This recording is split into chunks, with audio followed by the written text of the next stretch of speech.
Hello friends and my dear students, I am Adhar Barua. Today again I am going to discuss about transformation of sentences. Hidinakhon ami alochona korisilu what is transformation. Transformation ei shobdotor ortho ki. Ei সম্পর্কে আমি আলোচনা কৰিছিলো। আজি আমি উদাহৰণ সহকাৰে গটেই কথাখিনি আলোচনা কৰিম।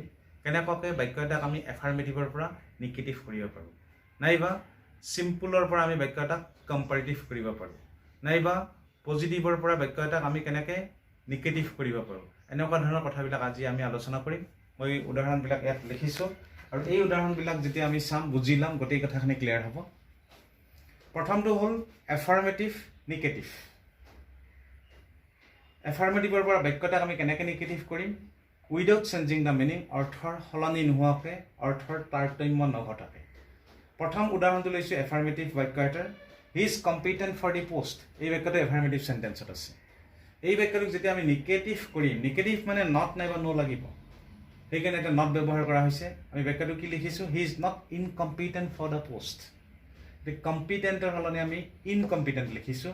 কম্পিটেণ্টৰ এটা বিপৰীত শব্দ ইয়াত লিখিছোঁ। লিখি পেলাই তাৰে আগত আমি কি ব্যৱহাৰ কৰিছোঁ? নট ব্যৱহাৰ কৰিছোঁ। বাক্যটো নেগেটিভ হৈ গ'ল আৰু অৰ্থটোও একে থাকে। এনেকুৱাকৈ আমি অতি সহজতে বাক্য এটাক এফাৰ্মেটিভৰ পৰা নেগেটিভ কৰিব পাৰোঁ। দ্বিতীয় উদাহৰণটো হ'ল এইটো সহজ উদাহৰণ, চুটি বাক্য। বাক্যটো এফাৰ্মেটিভ। Man is mortal. মানুহ মৰণশীল। এই বাক্যটোক যেতিয়া আমি নেগেটিভ কৰিম পুনৰ নো নাইবা নট লাগিব। গতিকে মেন ইজ নট ইমৰ্টেল। মৰ্টেলৰ কাৰণে আমি ইমৰ্টেল লিখিছোঁ। অসমীয়াত যদি অৰ্থটো উলিয়াই লওঁ তেতিয়াহ'লে কথাখিনি ক্লিয়াৰ হ'ব। মেন ইজ মৰ্টেল, মানুহ মৰণশীল। আৰু এই বাক্যটোৰ উদাহৰণ, এই বাক্যটোৰ অৰ্থটো এনেকুৱা, মেন ইজ নট ইমৰ্টেল, মানুহ অমৰণশীল নহয়। গতিকে মানুহ অমৰণশীল নহয় মানে মানুহ মৰণশীল। গতিকে বাক্যটোৰ গঠন সলনি হৈছে কিন্তু অৰ্থটো একেই আছে। তৃতীয় উদাহৰণটো হ'ল এই বাক্যটো affirmative. Everybody will admit that I am right. প্ৰত্যেকে স্বীকাৰ কৰিব যে মই শুদ্ধ। এই বাক্যটো নেগেটিভ কৰিলে কি হ'ব? এভৰিবডিৰ সলনি ন'বডি। ন' থকা মানে বাক্যটো negative. Nobody will deny that I am right. কোনো মানুহে অস্বীকাৰ নকৰিব যে মই শুদ্ধ। ডেট মিনছ সকলোৱে স্বীকাৰ কৰিব। গতিকে এনেকুৱাকৈ আমি অতি সহজতে এফাৰ্মেটিভৰ বাক্য এটাক আমি নেগেটিভ কৰিব পাৰোঁ। ঠিক তেনেদৰে নেগেটিভৰ বাক্য এটাক আমি ওলোটাকৈ এফাৰ্মেটিভ কৰিব পাৰোঁ। এতিয়া আমি আলোচনা কৰিম পজিটিভ, কম্পাৰেটিভ আৰু ছুপাৰলেটিভ ডিগ্ৰী সম্পৰ্কে। গতিকে আমাৰ তিনিটা ডিগ্ৰী আছে। First one is positive, second one is comparative and third one is superlative. যে for example good, better, best. গুডটো এডজেক্টিভ আমাৰ পজিটিভ ডিগ্ৰীত আছে। গুডৰ কম্পাৰেটিভ ডিগ্ৰী কি হ'ব? বেটাৰ। আৰু ছুপাৰলেটিভ ডিগ্ৰী শব্দটো কি হ'ব? বেষ্ট। গতিকে আমি যেতিয়া বাক্য এটা পজিটিভত লিখিম তেতিয়া আমি গুড লিখিব লাগিব। যেতিয়া আমি কম্পাৰেটিভত লিখিম বেটাৰ লিখিব লাগিব। আৰু যেতিয়া আমি ছুপাৰলেটিভত লিখিম তেতিয়া আমি বেষ্ট লিখিব লাগিব। ইয়াত মই লিখিছোঁ উদাহৰণ তিনিটা। প্ৰথম বাক্যটো আছে superlative. He is the best boy in the class. গতিকে ইয়াতে বেষ্ট শব্দটো থকা মানে কি? বাক্যটো ছুপাৰলেটিভ। গতিকে he is the best boy in the class. আৰু বেষ্ট এই শব্দটোৰ আগত সদায় কি ব্যৱহাৰ হয়? ডি ব্যৱহাৰ হয়।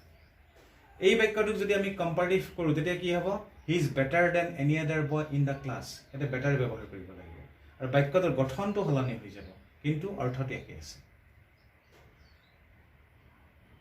আৰু এই বাক্যটোকে যদি আমি পজিটিভত লিখোঁ তেতিয়া আমি গুড ব্যৱহাৰ কৰিব লাগিব। তেতিয়া বাক্যটোৰ গঠন পুনৰ সলনি হৈ যাব।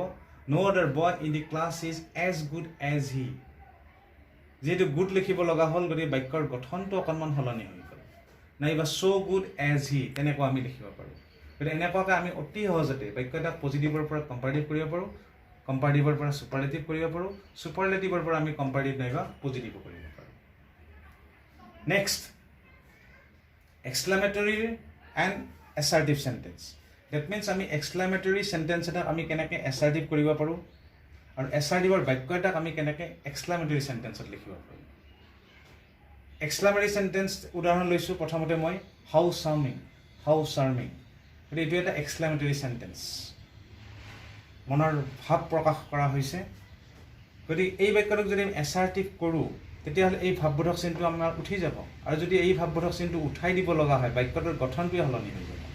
গতিকে বাক্যটো আমি কিহেদি আৰম্ভ কৰিব লাগিব? It is very charming. গতিকে ইট ইজ লিখা মানে বাক্যটো কি হৈ গ'ল এছাৰ্টিভ হৈ গ'ল গতিকে আমি এনেকৈ খুব সহজতে বাক্য এটাক এক্সক্লামেটৰী চেণ্টেন্সৰ পৰা এছাৰ্টিভত দেখিব পাৰোঁ আৰু এটা উদাহৰণ লৈছোঁ এই বাক্যটো exclamatory good morning mister Barua এই বাক্যটোক যদি আমি এছাৰ্টিভ কৰোঁ তেতিয়া কি হ'ব I wish you good morning mister Barua that means I wish you আমি লগত আগত মানে ব্যৱহাৰ কৰিব লাগিব আৰু যেতিয়া আমি বাক্যটোৰ আগত আই উইচ ইউ লিখিম তেতিয়া বাক্যটো কি হৈ যাব এছাৰ্টিভ হৈ যাব গতিকে এনেকুৱাকৈ আমি খুব ধুনীয়াকৈ এক্সক্লামেটৰী চেণ্টেন্স এটাক আমি এছাৰ্টিভলৈ পৰিৱৰ্তন কৰিব পাৰোঁ এইবাৰ আমি আলোচনা কৰিম ইণ্টাৰগেটিভ চেণ্টেন্স এটাক আমি কেনেকৈ এছাৰ্টিভলৈ পৰিৱৰ্তন কৰিব পাৰোঁ নাইবা এছাৰ্টিভ চেণ্টেন্সক আমি কেনেকৈ ইণ্টাৰগেটিভ চেণ্টেন্সলৈ পৰিৱৰ্তন কৰিব পাৰোঁ ইণ্টাৰগেটিভ চেণ্টেন্সবিলাক বাছি উলিয়াবলৈ একেবাৰে সহজ কাৰণ তাত কুৱেশ্যন মাৰ্ক থাকে যে is he not a grateful এই বাক্যটো আমাৰ কি ইণ্টাৰগেটিভ চেণ্টেন্স এই বাক্যটোক যদি আমি এছাৰ্টিভ কৰোঁ তেতিয়া কি হ'ব এই ছাবজেক্টটো আমি আগত আনিব লাগিব আৰু ইণ্টাৰগেটিভ চেণ্টেন্সৰ ক্ষেত্ৰত অক্সিলাৰী ভাৰ্বটো আৰম্ভণিত থাকে গতিকে এই ছাবজেক্টটো আগত আহিব অক্সিলাৰী ভাৰ্বটো পিছলৈ গুচি যাব গতিকে হি ইজ এ গ্ৰেটফুল আমি এনেকৈ এই বাক্যটো কি কৰিব পাৰোঁ এছাৰ্টিভ কৰিব পাৰোঁ বাক্যটোৰ অৰ্থটো কিন্তু একেই হৈ থাকে is he not a grateful তেওঁ এজন মহামূৰ্খ নহয়নে এছাৰ্টিভত কি হ'ল হি ইজ এ গ্ৰেটফুল তেওঁ এজন মহামূৰ্খ গতিকে অৰ্থটো একে থাকিল বাক্যৰ গঠনটো কি হৈ গ'ল সলনি হৈ গ'ল আৰু এটা এক্সাম্পল লৈছোঁ হোৱাই ৱেষ্ট টাইম বাক্যটো ইণ্টাৰগেটিভ যিহেতু কুৱেশ্যন মাৰ্ক আছে এই বাক্যটোক যদি আমি এছাৰ্টিভ কৰোঁ তেতিয়া কি হ'ব it is foolish to waste time তেনে সময় এনেই অতিবাহিত কৰাটো মূৰ্খা গতিকে আমি কিছুমান শব্দ এনেকৈ ধৰি ল'ব লাগিব ইয়াত ফুলিছ শব্দটো আমি ধৰি লৈছোঁ আচলতে ট্ৰেন্সফৰ্মেশ্যন কৰাৰ ক্ষেত্ৰত নিৰ্দিষ্ট কোনো নিয়ম নাই কিন্তু আমি প্ৰত্যেকটা বাক্যৰ গঠনবিলাক যদি আমি জানো আৰু অৰ্থটো যদি উলিয়াই লওঁ তেতিয়াহ'লে আমি অতি সহজতে বাক্যবিলাকক কি কৰিব পাৰিম ট্ৰেন্সফৰ্মেশ্যন কৰিব পাৰিম নেক্সট চিম্পল কম্পাউণ্ড আৰু কমপ্লেক্স